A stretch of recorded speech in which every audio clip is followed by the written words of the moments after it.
네, SBS 선거방송 2025 국민의 선택과 함께하고 계십니다. 이번에는 역대 대통령 선거 투표율에 대해서 한번 이야기를 해보겠습니다. 저희 뒤에 있는 커다란 화면에 저희가 지난 13대 대선부터 20대 대선까지 역대 대통령 선거 투표율을 보여드리겠습니다. 네, 시청자 여러분들이 편하게 보실 수 있게 저희가 시원하게 정리를 해봤는데요. 그럼 먼저 13대 대선부터 보겠습니다. 1987년 직선제 부활 이후 첫 대선이었는데요. 투표율이 무려 89.2%를 기록하면서 민주정의당 노태우 후보가 당선됐습니다.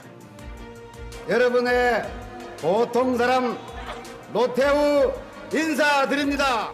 으뜸이 가는 것은 우리 보통 사람. 주신 앵커는 태어나기 전이라서 잘 모르겠지만 전 이게 때가 생생하게 기억이 납니다. 보통 사람이란 말이 참 유행하기도 했었는데요.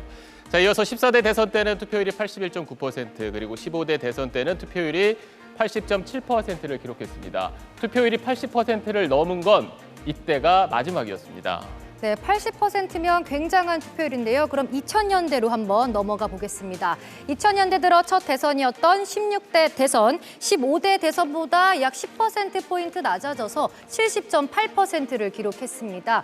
하지만 노무현 후보와 이해창 후보의 득표율은 불과 2.33%포인트 차로 굉장한 접전이었습니다. 대통령의 눈높이는 국민 여러분의 눈높이와 같은 곳에 있게 될 것입니다. 서민 여러분과 소주잔 한 잔을 함께 기울일 줄 아는 따뜻한 대통령이 되고자 합니다.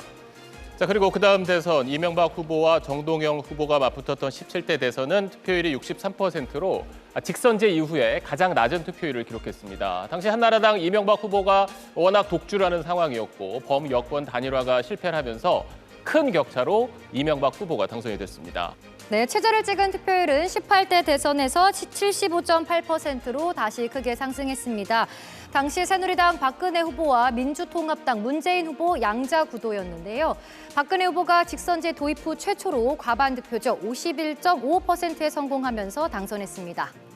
우리나라에서 최초로 여성 대통령이 탄생하면 여성에 대한 편견은 무너질 것입니다. 그렇죠?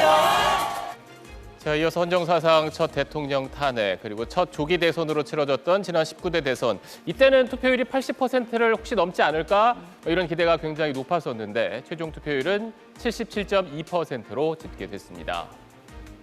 1700만 촛불이 만들어낸 촛불 대선이죠. 또다시 이게 나라냐? 이렇게 단식하시겠습니까?